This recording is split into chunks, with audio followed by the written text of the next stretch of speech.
Fala galera, muito boa tarde a todos. Hoje é segunda-feira, dia 9 de fevereiro de 2026. No Esporte Cultura de hoje, o primeiro repá do ano termina empatado. Técnicos de Leão e Papão falam sobre o clássico. Controlamos o jogo todo o tempo. Um grupo novo, um elenco novo. Hoje nós estamos com 3 remanescentes ali, que é o Edilson, o Quintana e o Gabriel. E como de costume, repá tem que ter polêmica. Gol anulado e expulsão. Rodrigo, Pablo falando, revisão factual, o jogador está em posição de impedimento. Tudo isso e muito mais agora no Esporte Cultura. Sejam todos muito bem-vindos a mais uma edição do Esporte Cultura. Lembrando que você pode participar do programa conosco no nosso número de WhatsApp, que está aparecendo aí na tela e também no QR Code no topo da sua televisão. Vou apresentar logo minha escalação hoje do Esporte Cultura. Marquinhos Belém, boa tarde, Marquinhos. Boa tarde, Matheus, Gilberto e nossos fãs do Esporte Cultura. E o Gilberto Pantoja, para quem acompanha o programa há algum tempo, já sabe quem é, mas a gente está provando que ele existe, tá? O Gilberto Pantoja aqui hoje. Muito boa tarde, Gilberto. Boa tarde, Matheus. Boa tarde, Marquinhos. E boa tarde a todos que já estão com a gente. Seja bem-vindo aqui aos estúdios da Cultura. Bora aqui para o telão, que a gente tem enquete hoje para o torcedor que vai acompanhar o nosso programa sobre o repá. Repá que foi disputado nesse domingo com transmissão da TV Cultura do Pará. Quem mereceu vencer o repá 781, o primeiro da temporada 2026? Responde aí, torcedor, você que acompanhou o jogo aqui pela tela da TV Cultura, quem foi o merecedor dessa vitória? O jogo terminou empatado por 1-1. E a gente começa o programa de hoje falando sobre o Parazão 2026.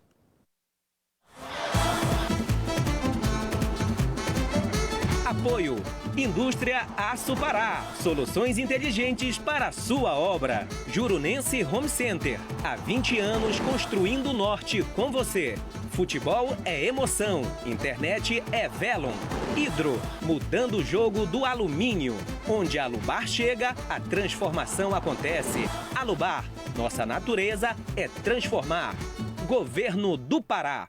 Por todo o Pará. Realização Cultura Rede de Comunicação. O maior clássico da Amazônia foi disputado mais uma vez. O repá 781 levou rivalidade, casa cheia e muita intensidade ao gramado. E agora a gente vai conferir os principais momentos decisivos e o que marcou mais o confronto histórico na reportagem a seguir. Antes do apito inicial, a única certeza era de emoção. A chuva se fez presente no repá de número 781 da história. De um lado, o Paysandu, valorizando a base e querendo se recuperar da derrota diante da Tuna. Do outro, Remo, que entrou em campo com um time alternativo visando a Série A. O clássico de número 781 entre Remo e Paysandu coloca frente a frente duas equipes com o mesmo objetivo, o de conseguir a vitória e também garantir logo a classificação às quartas de final do Parazão Bambará 2026. Nas arquibancadas, festa dos mais de 42 mil torcedores presentes no Mangueirão. E mais uma transmissão de qualidade da Cultura Rede de Comunicação para todo o país, em parceria com a TV Brasil. Festa do torcedor paraense, hoje repá, primeiro repá do ano, Remo e Paysandu, e nós da Cultura fazendo toda a transmissão do Campeonato Paraense de Futebol, com patrocínio do Bampará, com todo o apoio do governo do estado do Pará, do nosso governador Helder Barbalho, da nossa vice-governadora Hanna e o nosso time de profissionais, como sempre, dando um show. Que seja um grande espetáculo, que nós tenhamos um grande repá e um grande Campeonato Paraense de Futebol. No primeiro tempo, quem tomou conta da partida foi o Paysandu. Aos 5 minutos, Ítalo chegou a balançar as redes, mas a arbitragem marcou impedimento. O Papão continuou ditando o ritmo de jogo. Cleiton Pego deu passe para Rinkel, que tocou e quase abriu o placar. Na saída errada da defensiva remista, Edilson até tentou, mas Marcelo Rangel espalmou. De tanto insistir, o Paysandu chegou lá e dessa vez o gol de Ítalo valeu. 1-0 Paysandu.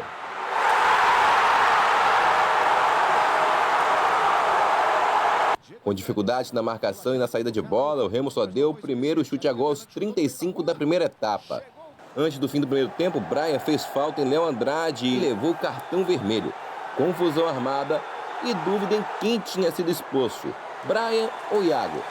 O árbitro Rodrigo de Lima chegou a reiniciar a partida com o jogador bicolor em campo. Com um a mais, o Remo cresceu no segundo tempo e Diego Hernandes, após desvio de Quintana, colocou tudo igual. Com 1-1 no placar, os dois treinadores tomaram posturas diferentes. Enquanto o Júnior Rocha colocou o time mais ofensivo, o técnico Juan Carlos Osório deixou o Leão com 4 zagueiros. Cansados, os dois times criaram pouco. Edilson infiltrou e bateu cruzado, obrigando Marcelo Rangel a jogar para escanteio. O Leão respondeu com Zé Edson, que quase fez de cobertura. Ainda deu tempo de Diego Hernandes ser expulso e deixar os dois lados com 10 jogadores. Fim de Repá. Para o Paysandu, o empate eleva a confiança do time. Fico muito feliz, né? De ganhar esse prêmio aqui. É um prêmio individual, mas sem o coletivo eu não ia ganhar. É muito trabalho, muito esforço. E é só agradecer a Deus. Eu acho que o Paysandu teve o controle todo do jogo. Não conseguimos circular a bola como gostaríamos. Não conseguimos finalizar no primeiro tempo.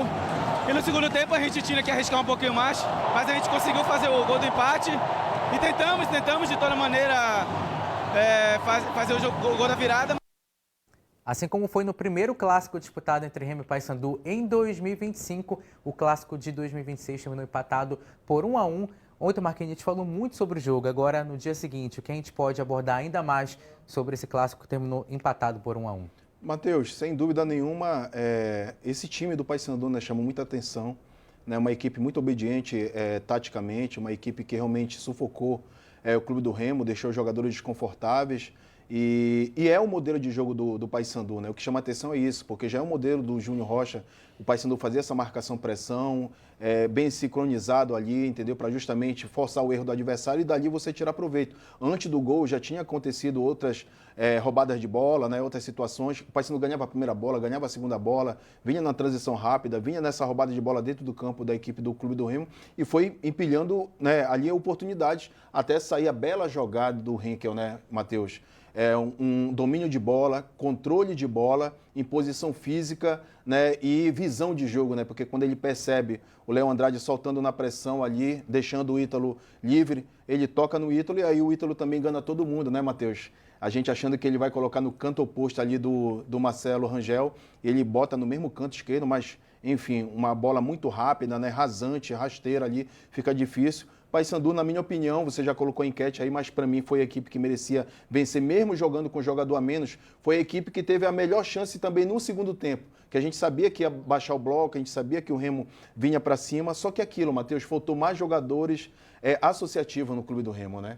E aí vem a mexida do Osório, colocando 2 zagueiros, sendo que ele tem Panagiotti, ele tem Cantídio, tá? Ele tem Marrone, né? Jogadores que têm, né, uma boa visão, um bom passe, e desse jogo, né, mais apoiado, que é o caso do Marrone. Então ele tem o material humano, ele tinha as peças ali para, de repente, né, buscar até virar essa partida, mas acabou mexendo muito errado, coisa que já vem acontecendo com o Osório, principalmente no segundo tempo. Ele mexendo muito cedo, mexendo atacado, mexendo errado e, tipo assim, não tendo uma leitura, né, daquilo que realmente o jogo está te pedindo para te melhorar a tua equipe, que nesse caso era na criatividade, era mais agressividade ofensiva. Quais foram tuas expressões do Repá, Gilberto? Antes de você falar taticamente do comportamento dos dois times, realmente foi um Paysandu que surpreendeu e um Remo que ficou abaixo? Olha, para quem já acompanha o Esporte Cultura aqui e as análises que a gente vem fazendo ao decorrer da temporada, não surpreende, porque a gente já vem falando que o Paysandu marca pressão. E marcar pressão não é só lá em cima o tempo todo, é onde está a bola, marcar o portador da bola, pressionar. Então, o Paysandu ter marcado pressão ontem não surpreende. A gente já esperava que o Paysandu ia para cima, tentar roubar a bola quanto mais perto do gol, para poder fazer o seu gol logo. E daqui a pouco a gente fala mais um pouquinho taticamente, porque senão eu vou falar tudo aqui sem a prancheta. E o Marquinhos já foi muito bem na análise dele aqui já. Então, após a partida, o treinador Juan Carlos Osório fez uma análise do jogo, explicou as mudanças feitas e o que o time precisa melhorar. Bora ouvir. Sobre el juego, creo que controlamos el juego todo el tiempo, lo dominamos a partir de la salida de uno de ellos. Hay una relación directa entre entradas en los últimos 30 metros, en el tercio ofensivo nuestro, y cómo termina la jugada. Y ahí es la calidad técnica de los jugadores, capricha, y tratamos de todas maneras y no pudimos.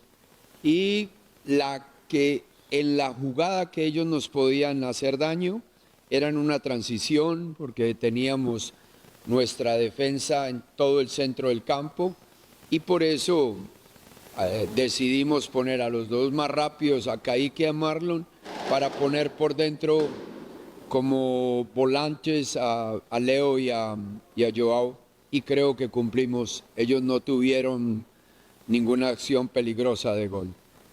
Quedé muy satisfecho, muy tranquilo con la entrega del equipo. Competimos sin batear, sin pelear. Competimos lealmente, contribuimos a un muy buen juego de fútbol. Manejamos los cartones amarelos, casi terminamos sin, desafortunadamente, la salida de Diego. Agora lo que temos que melhorar é essas finalizações. O Osório falou que o Remo dominou o jogo, que controlou boa parte das ações, principalmente ofensivas, e explicou que as mudanças foram feitas no caso de colocar mais defensores para impedir com que o Paysandu fizesse transições rápidas e, de acordo com ele, isso funcionou, e de que o time precisa melhorar um pouco mais nas finalizações. Agora a gente vai aqui com o Gilberto para explicar um pouco como o Remo ficou organizado taticamente, principalmente depois das substituições do Osório. É contigo, Gilberto. Perfeito. Como a gente falou há pouco, o Paysandu ele marcou pressão, né? Ele marcou ali, encaixou a marcação no clube do Remo, que tentava sair jogando, mas não conseguia de jeito nenhum. Aqui ele baixava aqui num 4-3-3, mas aí ele acompanhava aqui, ou se o lateral saísse, ele descia, senão ele pressionava. E aí o clube do Remo, ele ficou muito mal, porque ele não conseguia sair jogando. Ele tentava, mas o Paysandu pressionou muito bem. E aí ele alongava a bola, começou a alongar a bola, e o Paysandu conseguia roubar com facilidade essas Ganhava bolas. A primeira e a segunda Isso. bola. E aí, como eu vinha falando com o Marquinho aqui em off, antes de começar o programa, que ele podia ter começado com o Cantígio, porque o Cantígio ele dá qualidade, ele tem qualidade de passe. Ele poderia ir buscar ali entre os dois zagueiros e fazer essa saída de 3 para dar mais qualidade para a equipe do Clube do Remo. Só que ele não fez isso, e aí o Paysandu foi muito superior no primeiro tempo, o Remo não conseguiu jogar e consegue ali fazer o gol. Já no primeiro tempo ali, quando faz aquele gol que é anulado, o Marquinhos, o Matheus, o Paysandu consegue roubar ali já na pressão, e aí faz o primeiro gol, só que o primeiro gol é anulado. Já foi o efeito da marcação ali do professor, e aí no finalzinho do primeiro tempo consegue fazer o gol nessa pressão do Papão. E o Paysandu, não todo momento, como a gente sempre fala, ele baixava, tinha momentos que baixava, né, o time num 4-4-2, e aí tem os gatilhos de pressão, que quando tocava para trás, quando o time do Remo tocava para trás, aí eles saltavam linha e aí pressionava e conseguia encaixar a marcação do Paysandu. E aí no segundo tempo, quando o Paysandu perde ali no finalzinho um jogador, e aí o Paysandu baixa, aí o Paysandu vai baixar uma linha de 5 com 3-1, só que às vezes o Marcinho baixava e ficava no 5-4, né? Dependia muito do Marcinho ali na marcação, e aí ficou ali no contra-ataque da equipe do Paysandu, dependendo ali de uma bola que aí não conseguiu. Inclusive, o treinador Júnior Rocha ressaltou a postura da equipe durante o jogo e o trabalho que tem sido feito pelos atletas durante a temporada. Vamos ouvir. Eu tiro essa responsabilidade dos atletas, ou carga dos atletas, falando exatamente isso. Nós temos que se apresentar perante o que a gente ensaia. Né? Não adianta nada nós vir aqui e nós não termos ensaiado bem durante a semana e querer que a gente se apresente bem, né? Então, é muita dedicação mesmo lá, é muita cobrança para a gente cumprir as nossas funções, tanto na fase defensiva quanto na ofensiva, para a gente conseguir equilibrar as forças, né? A gente sabe, nós estamos reconstruindo ali a questão de modelo de jogo, questão de estratégias, é um grupo novo, é um elenco novo. Hoje nós estamos com 3 remanescentes ali, que é o Edilson, o Quintana e o Gabriel. Restantes são todos atletas diferentes, que não estão acostumados com a cultura aqui, não estão acostumados com o clima. Então nós estamos numa reconstrução assim como outros clubes, né? Se a gente tivesse ficado com uma base toda, eu acho que a gente estaria numa evolução maior, num estágio melhor. Mas é como eu falo para eles, nós temos uma casinha humilde que toda sessão de treino e todo jogo a gente vai juntando e colocando nossos tijolinhos ali, organizando a nossa casa. E além da torcida, cara, que eu não poderia deixar de falar, o comprometimento dos atletas tem sido fantástico. E não foi hoje, né? Não é surpresa. Posso te falar isso de coração, não é surpresa a dedicação e a entrega dos caras. O Paysandu que tem enfrentado agora uma sequência difícil, 2 clássicos seguidos, na próxima rodada enfrenta o Cametá, que eu vi seguida, daqui a pouco a gente vai mostrar a classificação. Marquinhos, eu queria saber como os jogadores assimilam essas mudanças de estratégia e mudanças táticas durante o jogo, porque foram 2 equipes que no clássico tiveram que mudar tanto o posicionamento tático quanto a estratégia por causa de circunstâncias do jogo. E, Matheus, isso é muito no treinamento, né? São treinadores que têm o plano A e o plano B, ou seja, a questão das variações. Então, isso é muito treinado. E, às vezes, Matheus, quando você não tem esse tempo para treinar na prática, aí vem a prancheta, né? Vem a prancheta para justamente ele orientar ali o posicionamento de cada jogador, entendeu? Trabalha a situação de você estar com um jogador a menos, isso aí é muito trabalhado também, ainda mais quando você vai enfrentar um adversário que é o rival, um clássico, isso acontece bastante, acabou acontecendo, né? E por pouco não acontece também cedo para o Remo, naquela questão se o árbitro é mais rigoroso, de repente poderia expulsar o Pikachu, né? Mas veio o Diego Hernandes, então isso tudo é trabalhado e o jogador ele tem que estar muito atento, ele tem que estar muito concentrado para justamente assimilar todas essas informações, para ele ficar organizado dentro de campo e aí não dá espaço, não dá brecha para o adversário. Bora acompanhar agora no telão os resultados da 4ª rodada do Campeonato Paraense.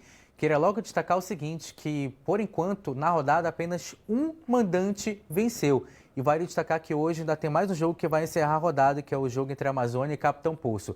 O Castanhal perdeu para Tuna em casa por 1-0, mais um gol do Paulo Rangel. O Santa Rosa foi o único mandante, na verdade, que venceu na rodada por enquanto, 1-0 diante do Bragantino.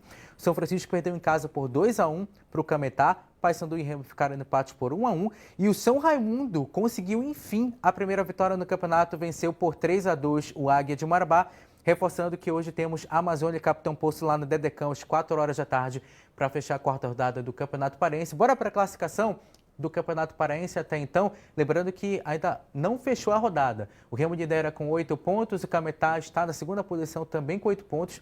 O Remo lidera pelo saldo de gols, 4-3. Paysandu em 3º lugar com 7 pontos. Em 4º lugar o Castanhal também com 7 pontos. Em 5º o Águia com 6. Em 6º, Santa Rosa com 6. Em 7º lugar, a Tuna com 6 pontos. Em 8º, o São Francisco com 4 pontos, fechando o G8. Na 9ª posição está o Amazônia com 4. O São Raimundo em 10º com 4 pontos também. E na zona de rebaixamento, Capitão Poço com 3 pontos. E o Bragantino com 1 ponto somado. Assim que está a tabela de classificação do Campeonato Paraense por enquanto, Marquinhos. Sem dúvida, Matheus. E o que chama a atenção é que, independente se o Amazônia ou o Capitão Poço vencer, não tira a 2ª colocação da equipe do Cametá, que começou empatando os 2 jogos, mas as 2 primeiras rodadas, e aí teve essa sequência na 3ª e 4ª rodada de 2 vitórias, está em 2º lugar. E o São Raimundo, né, que vence fora de casa, o Águia, que perdeu 2 seguidas, já ganhou 2 seguidas, já perdeu 2 seguidas, perdeu para o Remo e perdeu agora para o São Raimundo, e que consegue vencer a sua primeira na competição. Bora de interação aqui no Esporte Cultura. Boa tarde, Matheus. Esporte Cultura, não houve impedimento no primeiro gol do Ítalo. A gente vai falar sobre isso no 2º bloco, tá? Pois ele não estava na jogada, o jogador do Remo que não dominou bem a bola e foi roubado pelo Ítalo. Explica aí, Marquinhos, foi ou não impedimento? Vando Duarte. Daqui a pouco o Marquinhos vai responder essa pergunta, porque a federação divulgou, inclusive, o áudio para explicar o porquê desse gol ter sido anulado. Boa tarde, sou remista, me chamo Douglas, do bairro do Souza. Não tem favorito, mas o Remo tem obrigação de ganhar, não só o Repá. Eu te pergunto, com os 2 times que o Remo tem, será que tem preparo para a Série A?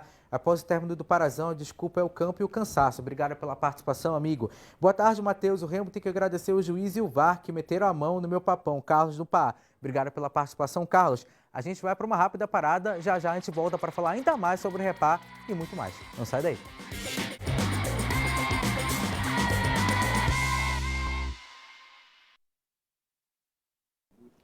Estamos de volta com o programa Esporte Cultura. A gente começa o segundo bloco falando sobre o governo do estado do Pará, que por meio do Banco do Estado do Pará, o Banpará, e da Fundação Paraense de Radiodifusão, Funtelpa, realiza neste momento a abertura oficial do Parazão Banpará 2026.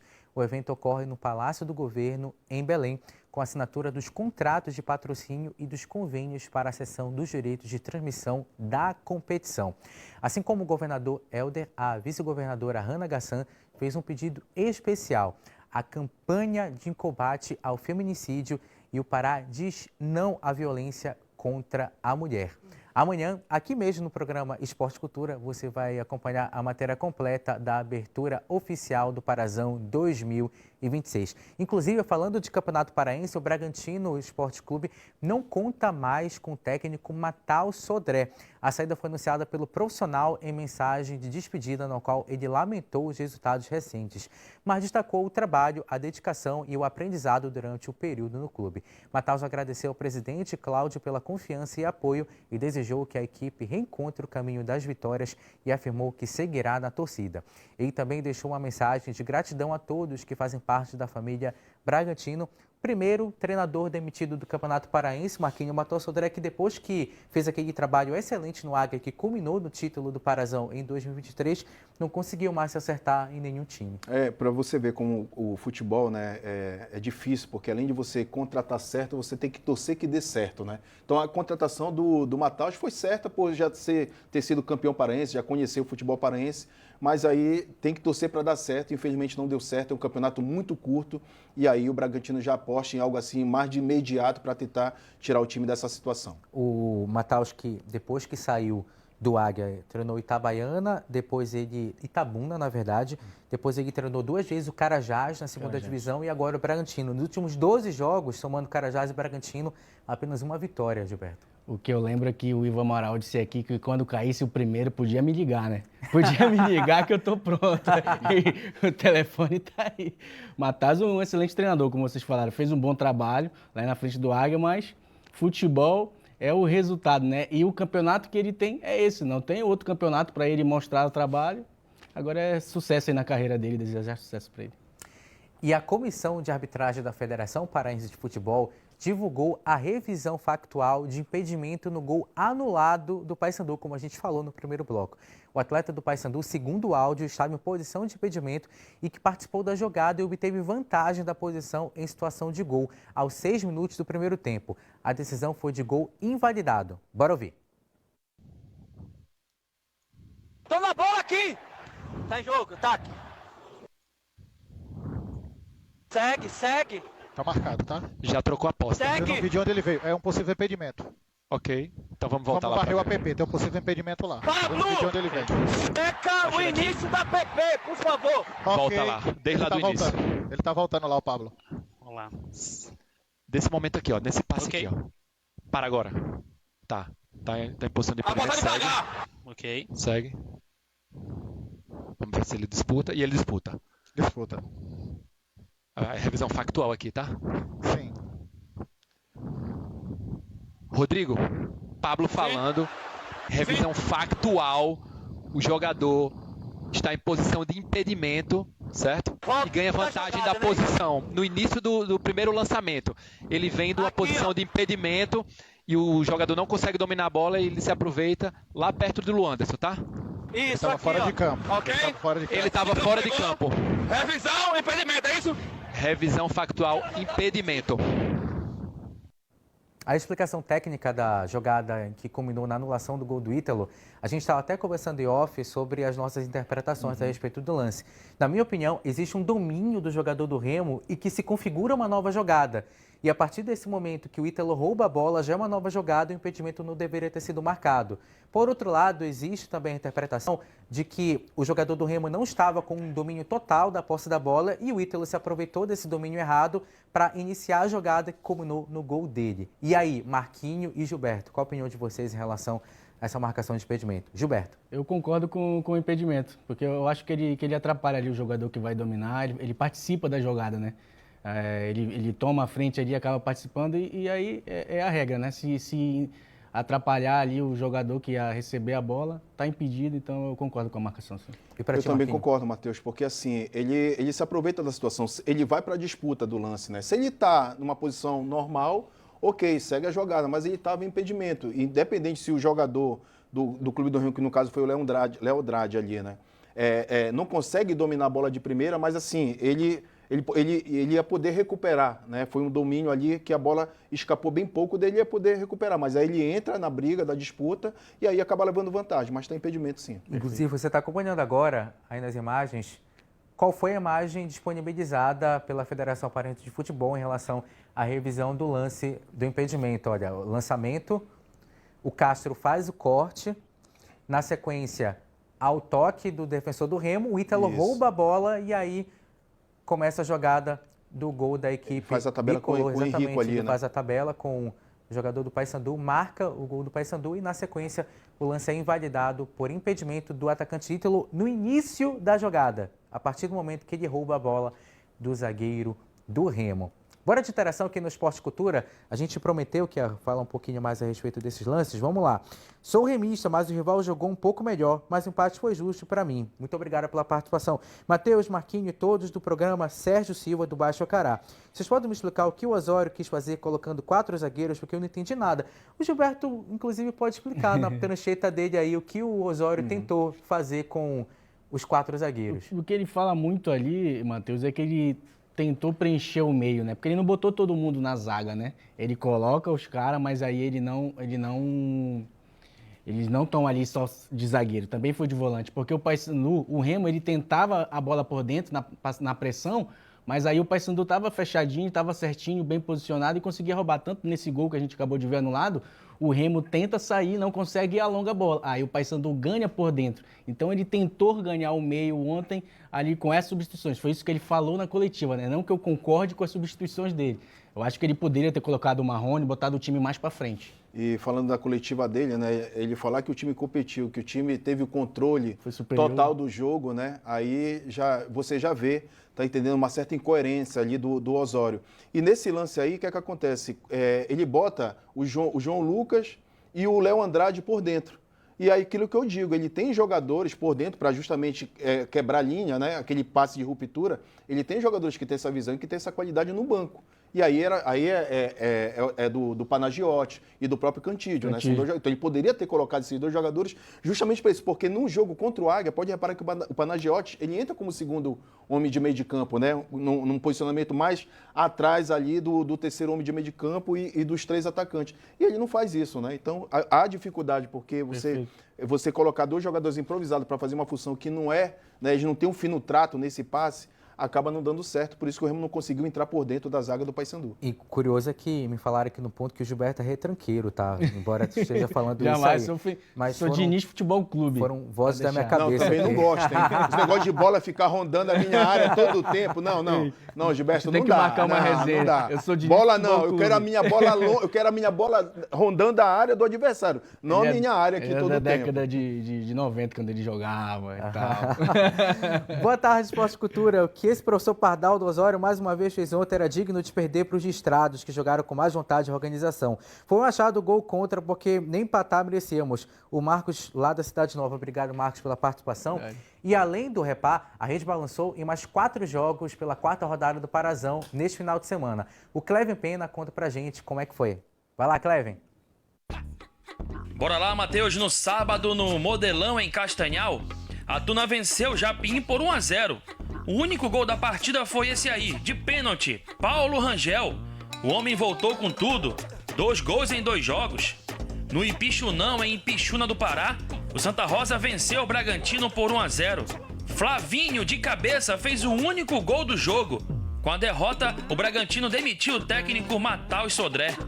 Bora lá pro oeste do estado, em Belterra, no Dedecão, São Francisco e Cametá. Vitória do time cametaense fora de casa. O Mapará abriu o placar com Luciano Taboca. A bola foi dentro do gol e saiu. O São Chico empatou com Luquinha nesse chutaço, 1-1. E de cabeça, Luciano Taboca, de novo ele, fez o segundo do Mapará. Fim de jogo em Belterra. Vitória do Cametá fora de casa por 2-1. Em Marabá, no Zinho Oliveira, Vitória surpreendente do Pantera Santareno. O São Raimundo abriu o placar nesse frango do goleiro Jefferson. Danilo fez o segundo do time de Santarém, 2-0. O Águia diminuiu com o Diogo Carlos. Vanderlan de pênalti fez o terceiro para o Pantera. Diogo Carlos, mais uma vez, diminuiu para o Águia. Fim de jogo no Zinho Oliveira. Vitória do São Raimundo por 3-2. Por enquanto, tivemos gols em todos os jogos da rodada. Lembrando que hoje a Amazônia e Capitão Poço vão fechar a quarta rodada do Campeonato Paraense. Marquinhos Belém, uma consideração aí sobre os gols da rodada. Golaço ali do Flavinho, né? Aquele gol me chamou. Baita gol, um cabeceio de longe, tudo, e o gesto corporal dele perfeito, né? Muita força no cabeceio. O Flavinho que foi revelado no Paysandu, né? Um garoto aí que teve ali sendo uma sombra do Nicolas, né? Um certo tempo, mas aí acabou o contrato dele, rodou um pouco aí o futebol paraense, mas é muito bom atacante. Muitos gols de bola parada, inclusive, Gilberto. Paulo Rangel, né? Paulo Rangel fazendo aí o golaço aí do Flavinho, um. ó. E o gol do Paulo Rangel é muito parecido, né, com a batida de pênalti contra o Paysandu, né? Ele tem essa facilidade de escolher o canto e assim ele espera no limite para o goleiro definir o canto. Então, o canto que o goleiro define, ele bota no canto oposto. Isso aí é difícil, né, Marquinhos? O cara ir caminhando, esperar o movimento do goleiro para ele poder virar o pé para um lado ou para o outro. Isso aí é difícil. Bora de interação aqui no Esporte Cultura, na reta final do programa. Boa tarde, Matheus e Marquinhos. Remo com esse treinador não vai chegar em lugar nenhum. Raimundo Gomes, muito obrigado. E galera, muito obrigado por todas as mensagens. Hoje a gente teve muitas interações, não conseguimos ler todas, mas a gente agradece aqui a participação da galera, beleza? Marquinhos, obrigado pela participação. Obrigado, Gilberto. Antes disso, mandar recados aí, Gilberto. Mandar um abraço pra galera que tá ligada lá em Tomeaçu, meu parceiro Rafael, da comunicação da prefeitura, que você conheceu lá também, meu irmão lá, do repórter do SBT, toda a rapaziada que tá ligado e dando audiência pro Esporte Cultura. Tamo junto. Abraço dado. Adiós, galera na grua. Muito obrigado, pessoal, pela participação. Você fica agora com Sem Censura Pará. Tchau.